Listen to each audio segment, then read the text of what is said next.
Assalamualaikum warahmatullahi wabarakatuh. Pertama-tama saya ucapkan terima kasih kepada Ibu Tin dan juga Bapak Husen selaku dosen pengampu mata kuliah pembelajaran IPS di kelas awal yang telah memberikan kesempatan kepada kelompok 10 untuk menjelaskan hasil diskusi kami yang berjudul Paradigma Pendidikan IPS di Belanda. Kelompok 10 beranggotakan 3 orang, yaitu saya sendiri Arvina Anastasia, yang kedua ada Weni Yolanda, dan yang ketiga ada Yesi Fesauli.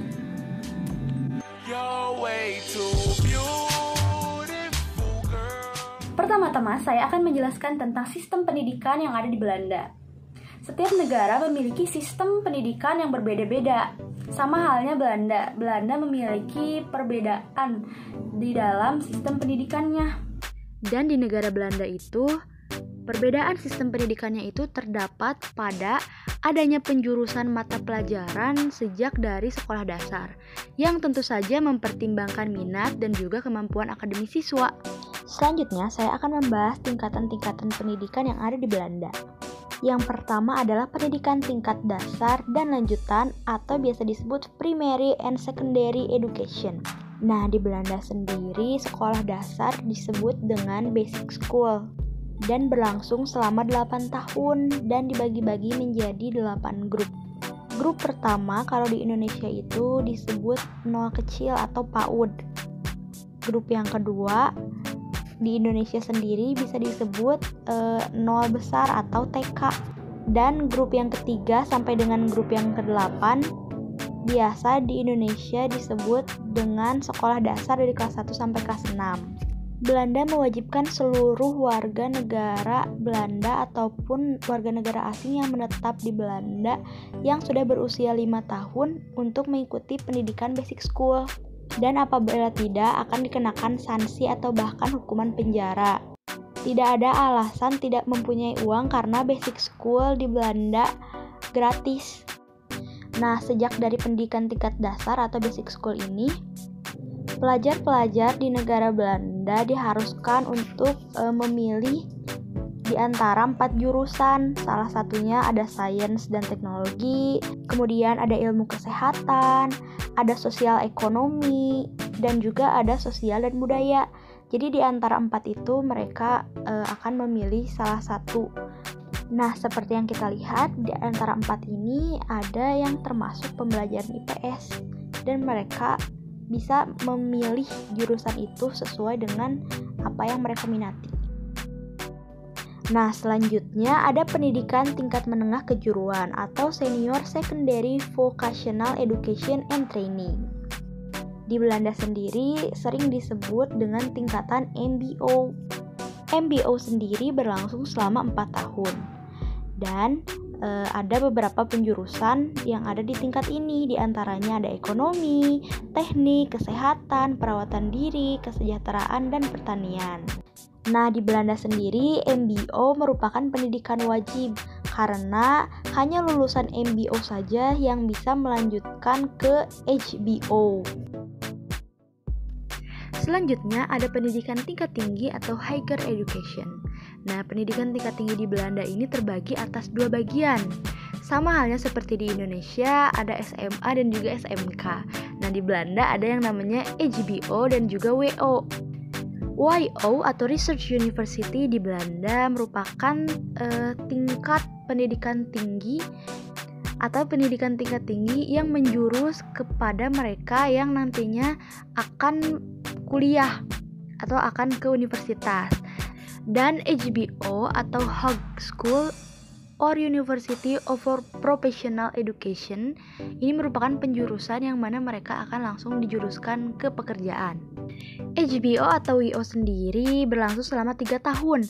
Namun, di masa pengenalan awal selama 2 tahun, apabila mereka tidak menyelesaikan mata pelajarannya dengan baik, mereka akan di DO atau di drop out. Sama halnya seperti SMA dan SMK di Indonesia, HBO dan juga WO ketika lulus akan memiliki gelar yang sama atau setara. Nah, selanjutnya ada pengelompokan ilmu pengetahuan IPS di Belanda yang akan dijelaskan oleh rekan saya. Pengelompokan ilmu pengetahuan IPS ke dalam 4 bidang. Menurut para ahli dari Institut Nasional, bahwasanya untuk pengembangan kurikulum studi sosial bertujuan untuk mengembangkan pengetahuan, wawasan, dan keterampilan siswa agar mereka mampu mengatasi secara kritis dan kreatif terhadap fenomena sosial, politik, dan masalah saat ini.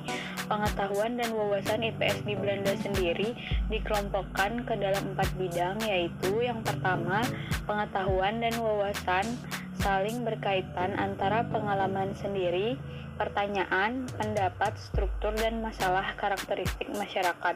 Ilmu pengetahuan sosial ini membuat orang sadar untuk mengatasi masalah-masalah sosial. Ada aturan perilaku dan prosedur untuk menangani masalah dalam keluarga, masyarakat, tempat kerja, atau di dalam politik. Semua itu terbentuk oleh orang-orang baik yang terinspirasi oleh pandangan politik agama atau tidak diwariskan kepada anggota masyarakat melalui berbagai proses sosialisasi yang baru. Yang kedua, pengetahuan dan wawasan dalam salah satu standar dan nilai-nilai. Pendapat dan pertanyaan selalu memerlukan standar, nilai-nilai, dan kepentingan orang lain. Sebuah kesadaran memberikan wawasan apa yang diinginkan bagi masyarakat dan pemecahan masalah. Selanjutnya akan dijelaskan oleh rekan saya. Kemudian yang ketiga ada pengetahuan dan wawasan tentang perubahan atau ketetapan struktur tertentu dalam masyarakat dan pemecahan dari permasalahan sosial di masyarakat. Siswa menyadari bahwa nilai-nilai, standar, dan sesuatu yang berhubungan dengan berbagai posisi kekuasaan dalam masyarakat itu diperlukan. Pengetahuan ini agar memberikan mereka pemikiran yang realistis terhadap perubahan atau ketetapan struktur tertentu dalam masyarakat tersebut. Kemudian yang keempat, ada keterampilan dalam mengumpulkan hal informasi mengenai masalah-masalah sosial dan fenomena serta menerapkannya dalam kehidupan sehari-hari dapat memungkinkan siswa untuk aktif secara sosial. Konten sosial ini diintegrasikan dalam bidang tematik, di mana berbagai fenomena sosial dan politik serta masalah diklasifikasikan. Isu-isu dipaparkan kepada para murid agar memperoleh pengalaman sesuai dengan konteks materi yang diberikan. Bidang tematik meliputi pendidikan, pekerjaan dan rekreasi, negara dan masyarakat, lingkungan, teknologi, serta hubungan internasional. Kemudian, saya akan menjelaskan tentang simbol yang melambangkan negara Belanda. Di dalam simbol yang melambangkan negara, yang pertama ada bunga tulip. Bunga ini dijadikan sebagai bunga nasional. Kemudian kincir angin. Kincir angin di Belanda digunakan untuk membantu aktivitas sehari-hari seperti menggiling biji-bijian. Selanjutnya ada keju Belanda. Ini merupakan jenis keju yang diproduksi oleh Belanda. Selanjutnya ada Kleederdrech yang merupakan pakaian tradisional yang terkenal di Belanda. Lalu ada bendera nasional Belanda yang berwarna merah, putih, dan biru, serta lambang negara. Lambang negara ini menggambarkan singa yang sedang memegang panah dan pedang. Pedang melambangkan kekuasaan, sedangkan panah melambangkan provinsi. Sekian dari kelompok kami, kurang lebihnya mohon maaf. Wabillahi taufiq wal hidayah. Wassalamualaikum warahmatullahi wabarakatuh.